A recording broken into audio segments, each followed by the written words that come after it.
your learnings, what do we learn from your mistakes and successes, Angus? Trying to do it live was a horrible experience. Trying to be too fancy just takes up so much time, which you don't really have.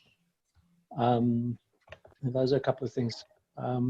Also, yeah, just there are a few people who can't connect, so we also then take the audio out and send that out via WhatsApp. But there's still people who can't. There's some folks who you say WhatsApp, they don't know what WhatsApp is, so then we try and phone those folks. So yeah, so pre-record. That's pre-record. Yeah, pre-record. Okay. So you're using a different format, also pre-recording, but you're not using PowerPoint. You're using Facebook. Okay. All right. Okay. Then let's jump into John van der Laar. And John, you experience in this space. Will you speak to us and tell us what you're doing? Yeah, I'm actually functioning in two spaces with this. I'll talk about the more conventional one first, which is I work as part-time music director with the Methodist Church in Centurion. And so I've really been responsible for helping the church move their worship online. In the beginning, it started with just me on my own doing it. Now we involve a worship team in the music sections. We have a fairly large team of people. So 2 ministers who alternate with the preaching. We have society stewards who pray over our offering. We have different congregation members who do readings. And then we normally have some kind of community moment at the beginning. And we've limited it to 6 people in the team each week. And we create a tile video for that. That came out of a request from the congregation saying that they were missing seeing the team. Actually, in the kind of leadership, we were not so sure when we did the first one whether we liked how it felt. We got such positive feedback from the congregation that we've continued to do that. So we have 6 people on screen, and we create a kind of band sound. We've tried to keep it largely so that you don't hear anything that's not on screen. We might add in some subtle stuff here and there, but by and large, if there's not a drummer playing as one of the people on the screen, we don't have drums in our music. We try to make it live. We try to create a feel of this is our lounge connecting with your lounge.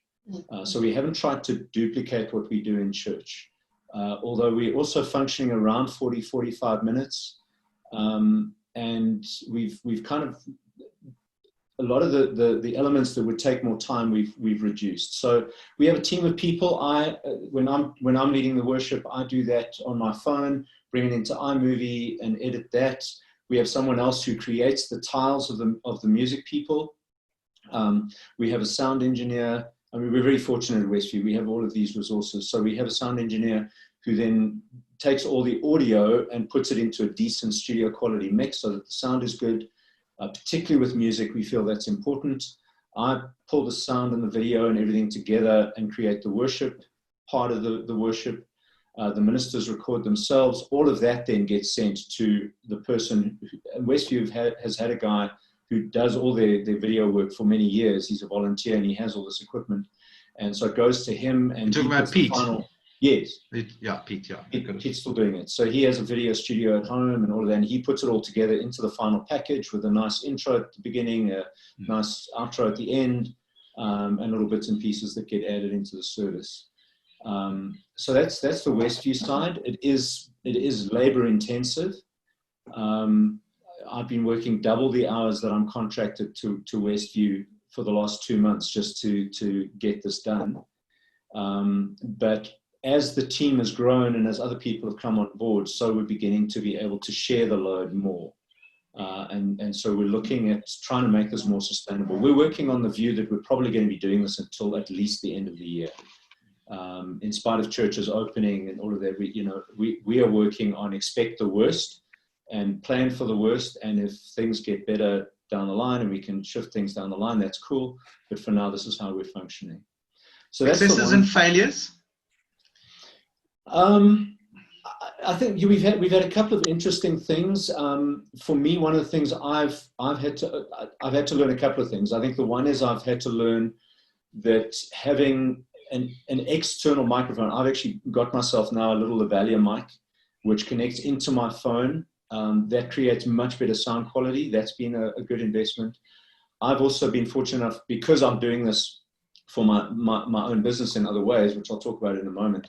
I've now actually bought myself lights and have set up almost a small video studio at home, which helps. But I mean, I realize that's way out of most people's capacity.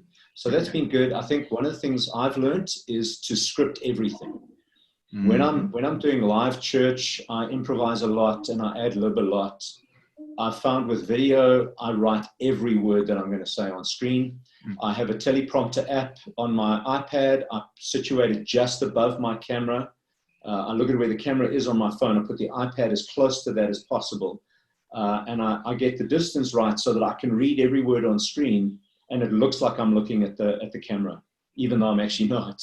And the key to that is don't ever look at the camera, because then you're going to break the illusion. So I always make sure that I'm just watching what's there. That scripting has been a big learning for me and a great success. And I've had comments back that I look more relaxed since I've been doing that. So that's been helpful. One of the failures was I shared that with our team, and one of the ministers tried that but used 2 A4 pieces of paper. And so it just looked like he was completely disengaged and was not looking at the camera at all. And it really didn't work. So he's gone back to using his iPad and referring to notes, which is much more natural and works much better. But it was a great experiment, so that was good. We've had to learn stuff around timing. We now we start our planning 10 days in advance. So this coming Sunday, I was already preparing last Thursday. I had info from ministers last Thursday. So that we have time to do all the video editing, get everything to everybody. And we work collaboratively through a Google Drive folder. So everything gets dumped in that folder. Everybody can access it there, update it, and work with it. The reason we use Google Drive is because it's free and you get 15 gigabytes of data free for that. And we didn't want to pay for a cloud storage system. So that was the easiest way to do that. And that's been working for us. So that's the one side of what I'm doing, and that's very much a conventional church thing. So we kept the main elements of church, and we followed a traditional church worship on a Sunday. Yeah. So we've kind of followed that. The one thing that I've kind of brought into that, which I was doing with our live services before we went onto video worship, is to try and make it as interactive as possible. So we will often send out a message in advance to prepare people for things that they will need. So if I'm lighting a candle in my video, we encourage them to have a candle available that they can light as well. So we've done that a number of ways. Through Holy Week, each night we had something interactive that people could engage with, and we would send out WhatsApp messages. We also strip the audio, make that available to people who don't have data. And we put it on our website, but the videos go out also, like us, as a premiere on Sunday mornings on YouTube. So yeah, that's pretty much how we've done it at Westview. John, tell us, this is available through the Westview website, is that correct? Yes, or I mean, if you want to, I see there's somebody asking for a link. I'll try and track one down for you in a moment and put it on. But basically, Westview Methodist Church on YouTube, you can check out all the videos that we've done in the last few weeks there. Good. So that's the one side. If I've got a couple more minutes, I'll talk about on Advent Sunday, I launched an online community, an online spiritual community. That's something I've been dreaming of, researching, planning for about a decade. Can we come back to that, John? Can we come back to that? Okay. Sure. I'd like to give opportunity to Duncan and to Luke, because they've been working on a different forum, Church Online. I'd like the two of you to talk about that, please. Who's going to go first? Let the bishop go first, and then Duncan can back him up. Bishop Luke? I was about to say, let Duncan go first. But yeah, okay, I'm happy. Duncan, are you happy if I speak? The main thing is we learned this from Duncan, so he can then fix all the mistakes. Primarily, I joined a bit late. My apologies for that. But I think we're talking about Sunday worship, apart from any other forms of communication we're doing. We tried the live services straight up onto Facebook, and that being recorded, which we would then load later onto YouTube. And for various reasons that have already been shared, John in particular, it's can be really quite crazy trying to do live, and people are referencing from their Bible to the prayer book to a hymn book or whatever, and it starts looking messy. So we also long since moved to pre-recorded. We work on a 30-minute schedule because up here in the north, data is not only expensive as it is for everyone, but it's not as easily available. As we often jokingly say, when the giraffe move around in front of a cell phone tower, bang goes your signal. So anything that's too long, people just can't get to watch it. So pre-recorded. Then we heard via Duncan about Church Online, and we started using that, and that's now become our primary means of presenting a Sunday service. I think it's a wonderful service. It brings everyone together. The only video clip that is displayed is the clip of the pre-recorded movie, wrong word, the video of the service, which is preloaded onto YouTube. And then at a particular time, as we have designated and advertised, it goes live on the system of Church Online. And you can watch that either as a smaller video as we're watching each other now, or you can make it full screen, and that's all you get to see. But it does give you the opportunity, if you have it a slightly smaller screen, that those that are participating, it keeps a record of the numbers that are participating. You can type a little message and send it to everyone. So at the beginning, it's almost like one is in church, except you're typing, hello everyone, this person, that person, etc. Then there's also a mechanism whereby people can request prayer, and that is sent to what's termed hosts of the service. And you can designate, I think Duncan will correct me, as many folk as you want to be the host of the service. And they then receive those prayer requests, they can answer them, and then it becomes a private communication between you as the host, whoever answered that prayer request, and the person making the prayer request. And no one will even know that they submitted a prayer request, certainly will not know what it was that they asked. So the service starts at a pre-recorded time, and then it comes to an end at a designated time. We normally end at approximately 5 to 10 minutes after the worship video has come to an end, just in case some folk wish to hang around and chat or ask for further prayer. Not many people do that. So I think in a very short summary, knowing that Duncan will add to this, that's what we do, and that's how the system works. So Christopher, if you're happy, maybe Duncan can fill in. Yeah, I think, Luke, you've said it all very well. I think the adjustment that one's got to make, which is the point that John made earlier, is that actually we don't want to try and pretend we're in church. We're at home, and we're speaking from our home to your home. So in making the videos, we've sort of tried to, in a sense, welcome people into our homes by you know, I got my wife to film me coming in the front door, going down the passage into the sitting room where I'd set up the communion and everything, and said, you know, hi, welcome to our home. This is where Hillary and I live, and we've got our dog Honey, and you know, and sort of try to make it more homely, and say, and we're speaking to you in your home. So you know, try to not pretend that we're in church, but that we're actually doing home worship together. That was the important thing. The prayer room that they call it is actually very effective. We've found that really helpful. People to say live prayer, because they can click on live prayer and they go into a separate chat room where they can say, you know, please pray for this, and we can interact with them over that and share scriptures with them or whatever. And all that's going on, you know, in a sense, while the worship's happening. That's something that actually happens in our churches anyway. You know, while the worship's going on, people come up to the front for prayer, or they go into the side chapel for prayer ministry. So in some senses, people are used to doing that sort of thing. Certainly in one of our churches, that happens all the time. As soon as the worship happens, people go out for prayer. So that works really well. We don't have the resources that John has, and so we've actually used canned, worship songs and hymns that we can just like slot into the Church Online platform. So, take, Oh for a Thousand Tongues to Sing, and, just plug that in. Church Online is a free application. You don't pay for it. It's a service offered, and it's quite versatile. I think that's all I wanted to add to what Luke has explained so far. Christopher, you muted. Yeah, can you put onto the chat box where we find the Church Online? Is it a downloadable thing, or where is it accessible?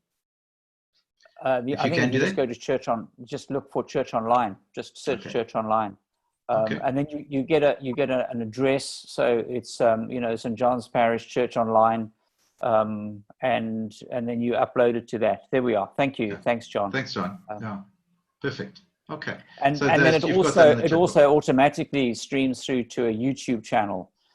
So people can go after the fact and go and watch it on YouTube if they want to. Okay.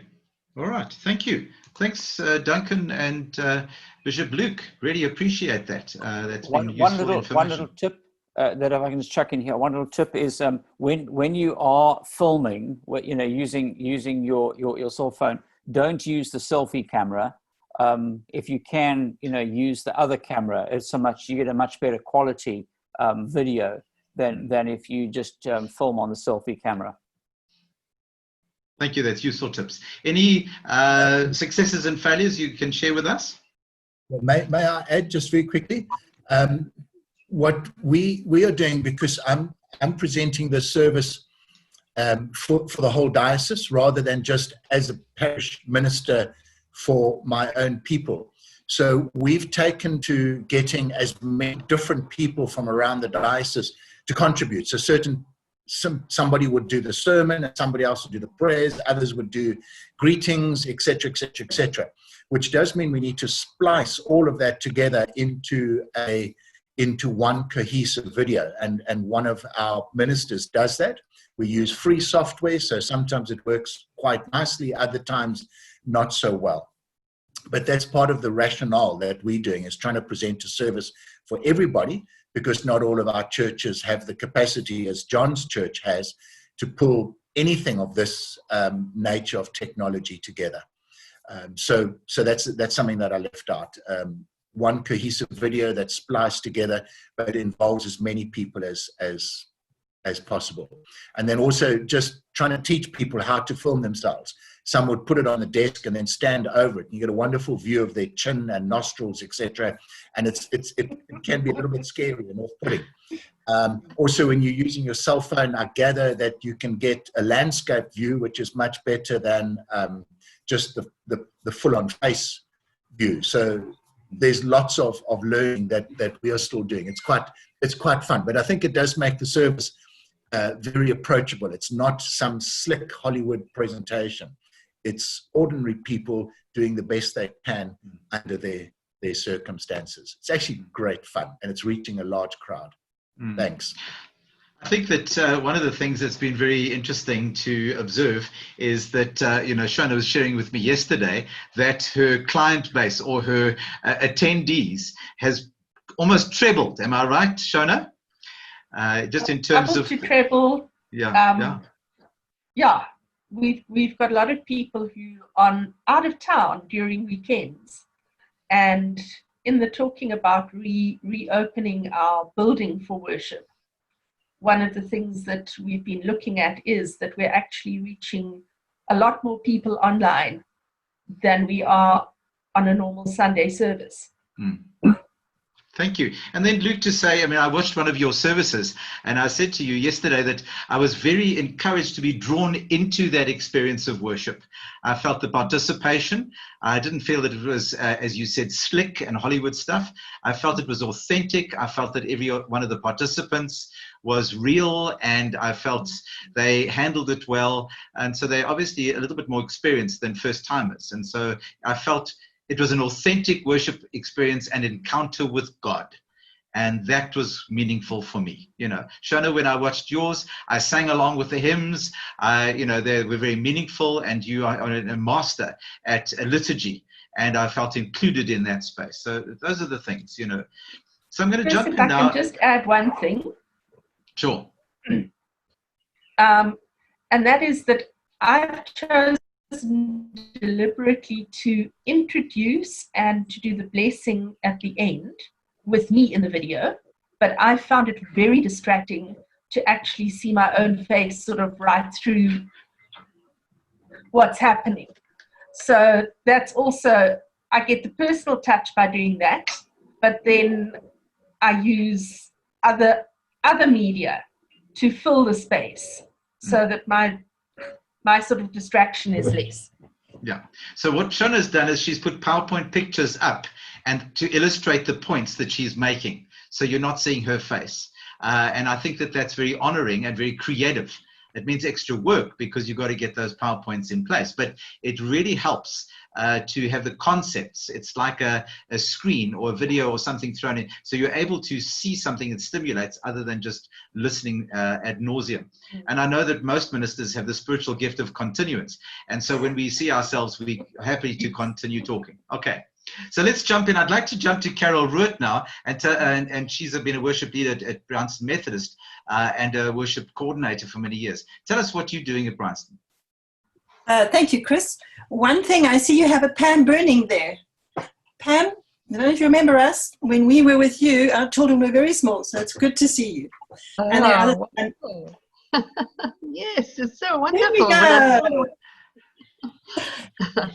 Okay. What we do at BMC, because we have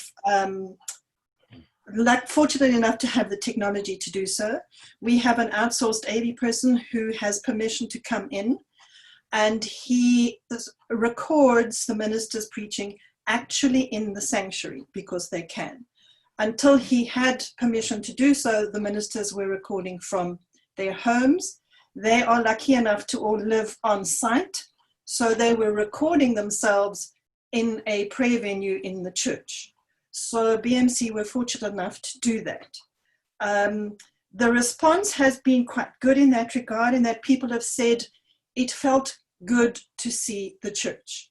So while, yes, it is nice to be at home and to do it at home, there is also an element of those people appreciating the fact that the recording was done in the actual sanctuary because BMC is able to do that.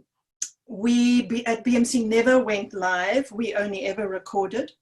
Our AV guy just said right up front that that would make it easier.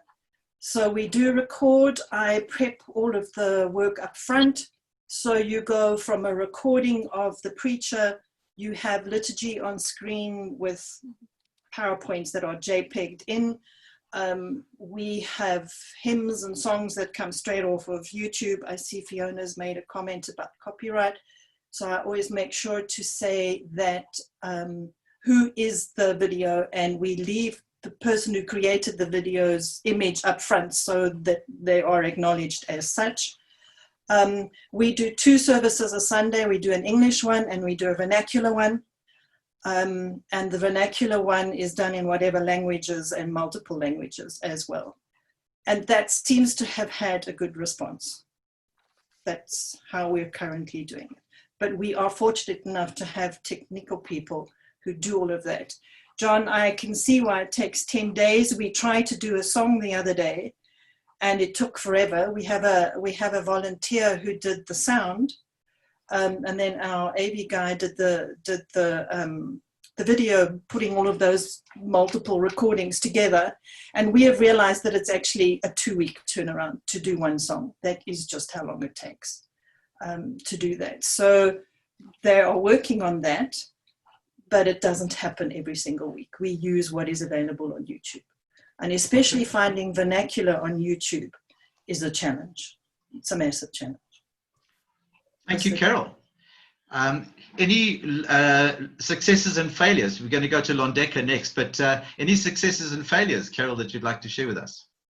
We've definitely got slicker, if I can use that word, and smoother.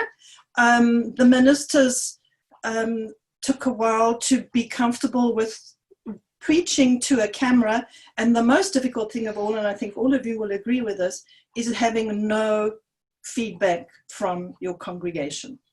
That's taken a while to get used to. The technical stuff and all the rest of it is what it is. BMC have always had fortune to do that, so it was just a matter of moving it from a live venue to a recorded venue. So yeah. Okay, thank you. Thanks very much. Londeka, jump in and tell us, Trinity, you the spokesperson on behalf of the whole Trinity. Speak to us, Londeka. Good to see you. Yeah, friends, good morning. My name is Londeka. I work at Trinity Methodist Church in Linden. Here at Trinity, what we do, for the lockdown, we have decided to use only the 3 preaching staff, not the preachers. And so it's myself, Reverend Vessels, and Pastor Modant. So because we have English services and 1 Vernac, that means I do the Vernac services weekly, and sometimes I appear just once in 2 months in the English service, because otherwise it will be too much for me. And so because the men's is in the church premises, I record in the sanctuary. John does it at home, and Brett does it at home as well. I don't know what Brett uses, but John has a video camera. I use my own cell phone. And so what I do, because I believe it will be too much for myself and for listeners to listen to one long thing, I divide my service into 3 parts. First one being the liturgy, that is the opening hymn, the Lord's Prayer, and the stuff, if I want to include that. The second part, it's the sermon. The third part, it's the intercession, offertory hymn and offertory, and the benediction. And so each part is about 13 to 15 minutes long. I make sure that it's that long so that it doesn't overwhelm listeners. But that's what I do almost every week. And for the songs, we are 3. I use the 3 of us, the ladies, to record the songs, and we do that on our cell phones. I ask the lady who sings the first part to guide us, just to give us the tone and stuff. She records himself. I sing the third part. And so she records that. She sends the recording to the lady who sings the second part. She adds her voice, and I'm always the last one. And so at the end, we have 3 voices, which makes it very beautiful, even though I have to say that myself. But so far, that is how I have been getting the music, the songs and worship together. And so far it is happening. I think I want to echo the words of the latest speaker that I don't enjoy seeing my face on the cell phone. I don't enjoy listening to myself. And so for me, it's always a better thing to have my face for 3 minutes, have a picture of something that relates to the message for another 2 minutes, and have a different picture. And sometimes I use the slides, more especially when it comes to offertory, I use different slides. If there is a responsive prayer, I use that too, so that the congregation members can join in the worship. But I also agree to the fact that maybe it's a better thing to send out a service preview, prepare the listeners for what is coming on Sunday, so that the interaction and the engagement will happen peacefully and perfectly. But so far, so good.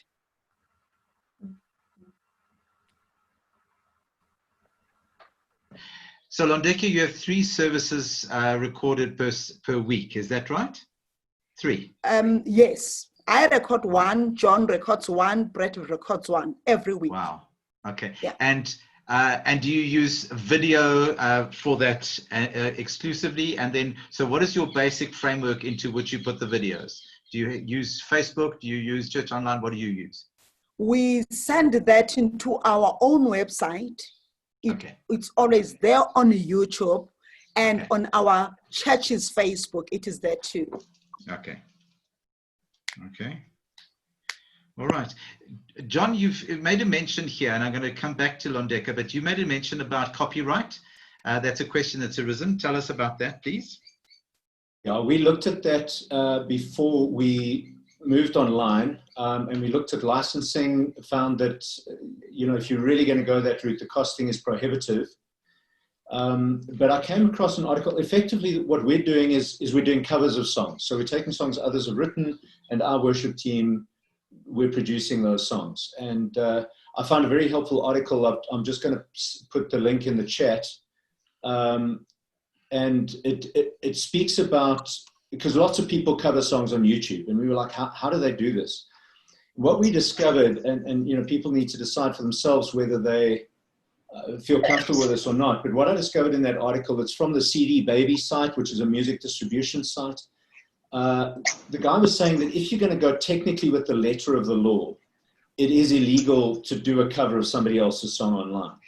But record companies, unless a record company actually lodges an objection and asks YouTube to take it down, your video is going to be left there. And generally, the record companies aren't going to prosecute you if you're not making money out of that song.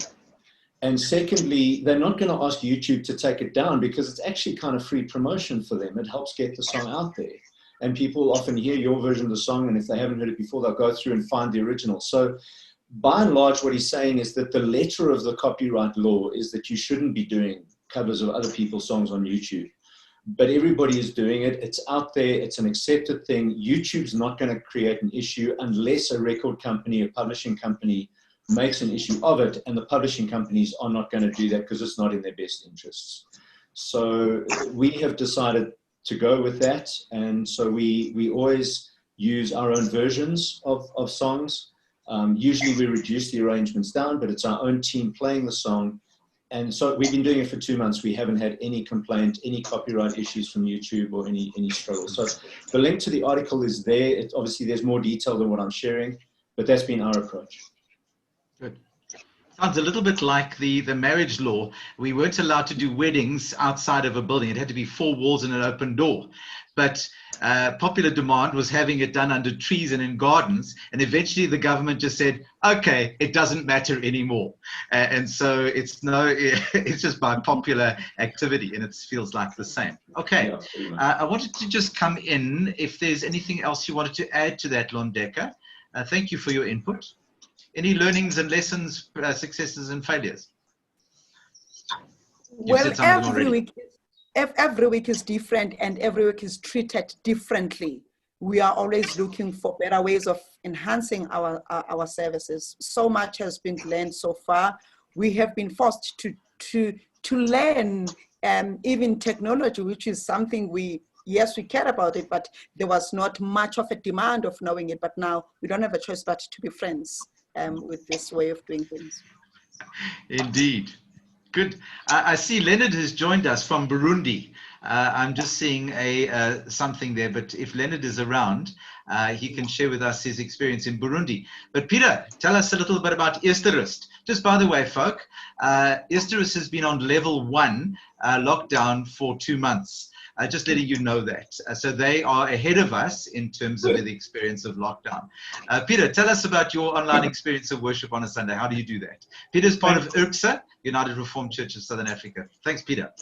Thank you, Christopher. Yes, you mustn't tell everyone that story of level 1. Otherwise, they'll tell the government and they'll come to Eersterust.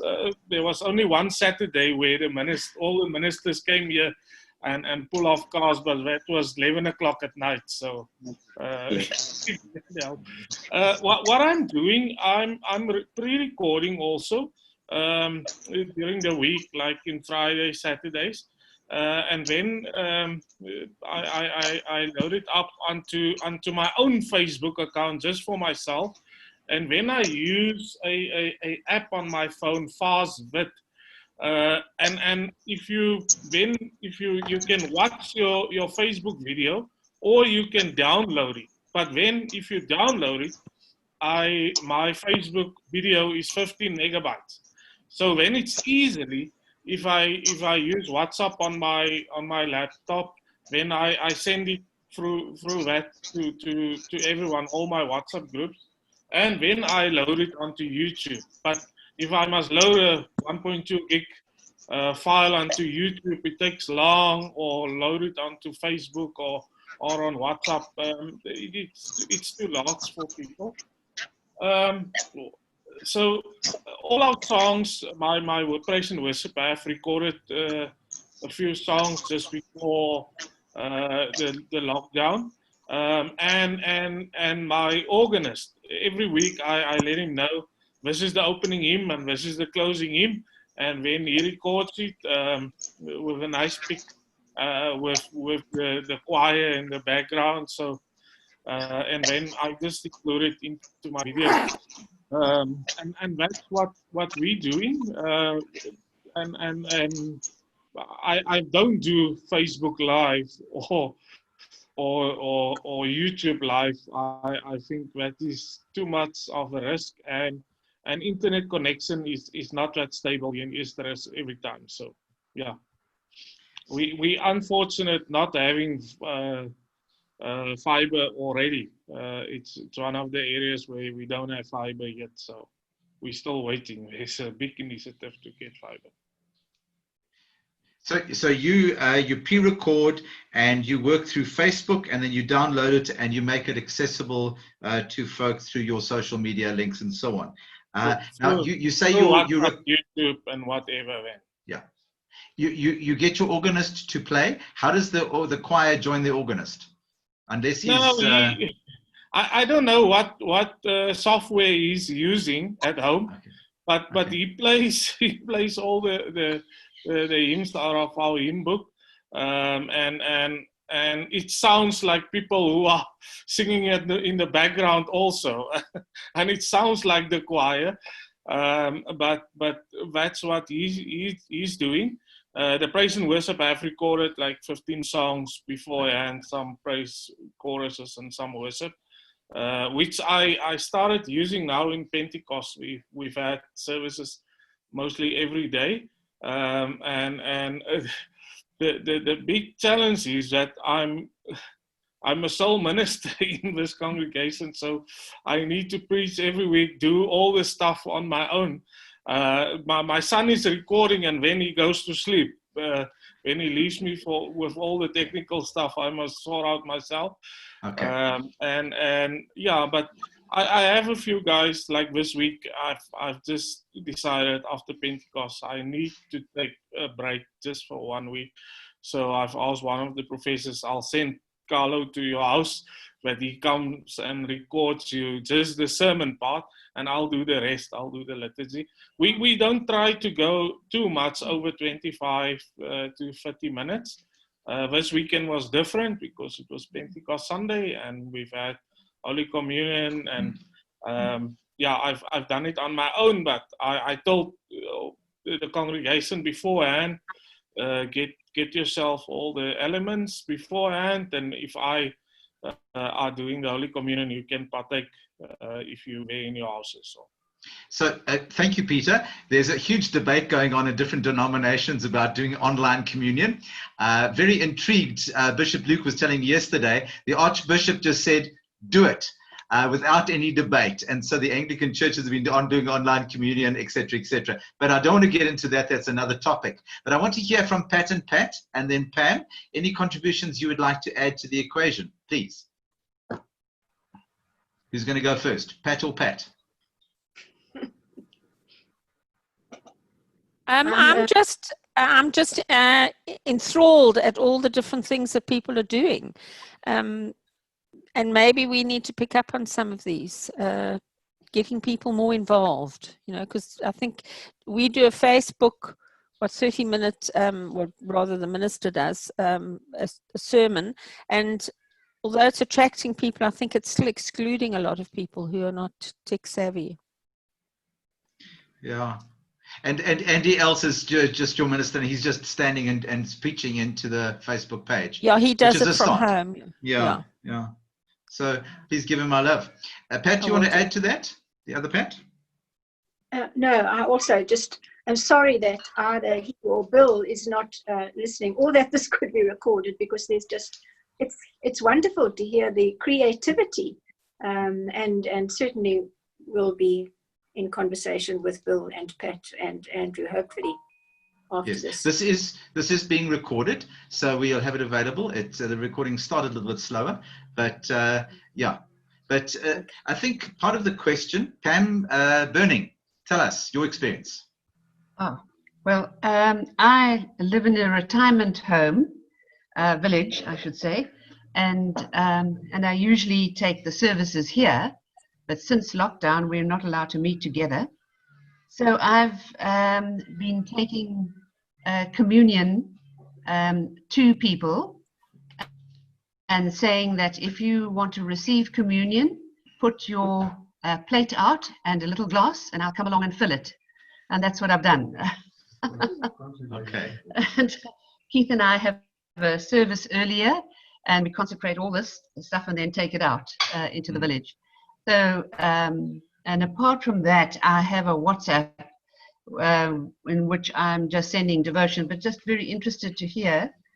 The main church, they've been having recorded services on Sundays, and which is then sent out to all the members live.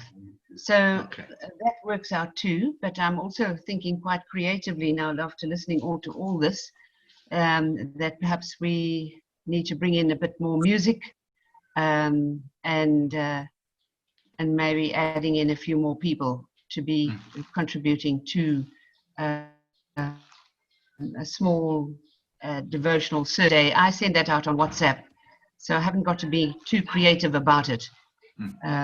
But interested to hear that even on cell phone you can include that. So a little video. Good. Thanks, Great. Pam. Fiona, what your contribution? Any thoughts for you? And then to Rake.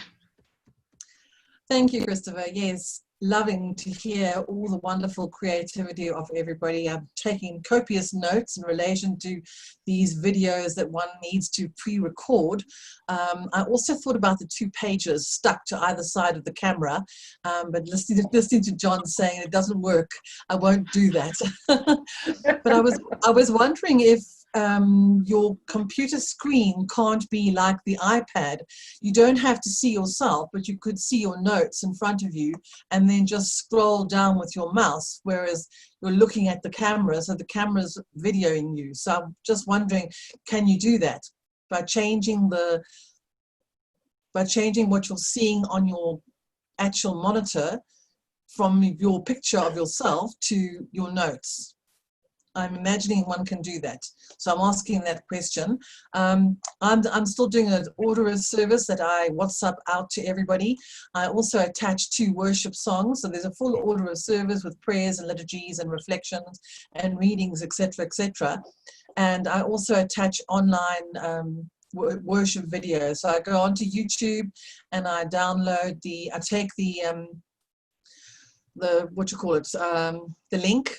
I cut and paste that link. I put it onto my WhatsApp chat, and it actually shows the online video. So in fact, you can listen to Waymaker as you're listening to your phone. So that's another way for those people. Pam, for example, using her WhatsApps, she can actually also save one of those worship videos onto her service. But I haven't gone onto video for myself yet. I'm also the only minister in my own church. And so I'm doing all of this myself, plus daily devotions every single day since 5 days before lockdown. So I think I'm in 70 something days of doing devotions every single day. I need to change what I'm doing. So I'm looking at the videos going forward. Yeah. Thank you. Now, thank you, Fiona, learning experience. And you and I have chatted about this being a learning experience for all of us, and so glad you're part of this. Rake, you raise a very important question. Very resourced churches can do wonderful things, but you raise a question. Raise it for us.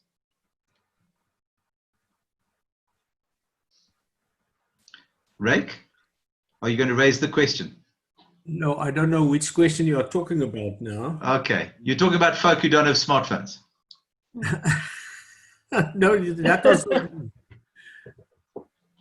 Who was asking that question? I think it's Peter. Okay. Peter asked it. I beg your pardon. But Ray, your experience, while we're with you, stay with you. What is your experience of church online, worship online, particularly worship online? Yeah, well, I'm not doing it at all. So I'm listening to you, and I have no hands-on experience in preparing sermons online. I'm just one receiving it. In our case, what happened is that in our town, the 3 Dutch Reformed churches got together when lockdown came, and they decided that they're going to work together throughout this time, preparing a digital service. So they are rotating on a rotating basis, different people preparing a sermon, and then different people participating in the liturgy. One pastor will pray, etc. And they've got an experienced person to put it all together. So they do make the recordings at their homes, sent it to a centralized place. So in the service, when you actually look at it, you go through different, sitting rooms, if you want to say like that, or wherever the people are. And so that's the way we did it. So the 3 churches worship together every Sunday in that sense. So it's not a congregational thing. And then we also have in our church every now and then, every Wednesday, a WhatsApp devotion where people actually take you through a meditative sort of experience where you read the Bible, and then there's just music playing and ask a few questions, reflecting questions, and some suggestions for prayer. But they don't do anything themselves. They just guide you through a process. Okay. And thank you, Rake. Very, very helpful. Thank you, Rake. I really appreciate that. Rake is always one of those kind of people who are insightful in their questions and their comments. I always value his input. John is offering to do a workshop, and we can link this into Fresh Africa, and you can do a specific thing, and John and I can be engaging on that, and we can create the forum for him to do a workshop in this space as well. Carol Root is also a professional worship coordinator, and that's her space. That's what she does full time. So if anybody wants to contact her and use her skills and abilities, that's fantastic. So Carol, perhaps you can put your email address onto the chat so that folk can download that as well. John van der Laar has a website, Sacredice, which has a huge amount of liturgies, which he has put together. John is particularly gifted in poetry and in writing. And his book, The Hour That Changes Everything, is that the name? Yeah, very good material. We've used it in churches that we've run, and Carol has run a whole set of workshops on that. And that's a very useful resource just in terms of worship generally. So we in our family worship, we call our family worship Ecclesia, and we worship in our lounge, and each of our family take a turn in leading life worship. Fortunately, there are 3 worship leaders in our family. And we have Siobhan takes a turn, Alyssa takes a turn, I take a turn, then Lee does a whole thing with regards to her style of worship as well, and we use online stuff, etc., etc. So it's been a great opportunity for us to just experience family time together. So we haven't always maximized on on online stuff. We have done it ourselves, so that's been our experience. But so we're going to end our time together. John has an online community, which he can talk about at another time, but our time has come to an end. I wanted to say, is there a gift that we take away? We've heard of different platforms, Church Online, Facebook, video, all those kind of things. And hopefully, and I'll send to each of you a copy of the recording so that you can go over this again. So you've got this as a resource. But wanted to end by saying thank you to each of you for your willingness to share your stories. This is a forum that just helps us to engage with each other, listen to each other, and learn from each other. And if you're okay, you can communicate with each other in this space as well. So every Wednesday from 11 till 12, we have a Fresh Africa Forum, and it gives us an opportunity to just talk about various topics. And so last week we talked about how do we make disciples and in terms of being church in a digital world and so on. And so each week we have a different topic, and it's the same link on Zoom every single time. So for the next couple of weeks, you can engage with that particular conversation over whatever we're discussing on that particular week. Okay, so it's been great to hear from you. Thank you for your insights. Hester, we didn't come to you. You kind of went in and out, and sorry about that. Do you want to add a word before we say goodbye? Unmute. Thank you very much. Nice to see everybody. And no, I think I've basically also learned a lot from everyone and haven't got much more to add, except that we chose to buy a streaming license from Christian Copyright. I wrote that down on the message. And in my context, it's completely different because I'm working with extreme rural. So I have to literally go show my presence by going out. So I go out with a permit and stay the distance and keep contact to show the presence of the church in that way. And we try and do that 2 or 3 days a week because we need to go from farm to farm and Wallisdene from area to area. So yeah, our context is different, but I have a picture of you, Hester, with a huge loudspeaker on top of your car, glued on with press stick, and you preaching as you drive through the streets of the Western Cape. You know, that's the picture I have. Okay. Thank you. That's about it. That's about it. And Rake, when she drives past your front door, you can wave to her. Okay. And maybe you can put an offertory into her window as she drives past. Okay. All right, folks. God is so good, and God has amazing diversity in which we do things and a gift to our communities. At the end of the day, the gospel is being preached.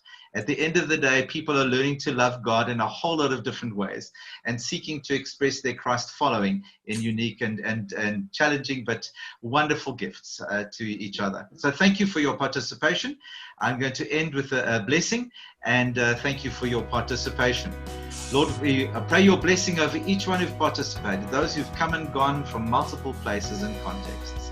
Thank you for the gift of technology, but thank you mostly for the gift of your Holy Spirit that enables us to do this work. May we proclaim the gospel of Jesus for your glory in Jesus' name. Amen. So thank you, everyone. Thank you for your participation. Grace and peace, and we'll hopefully see you again next week. Bye-bye now.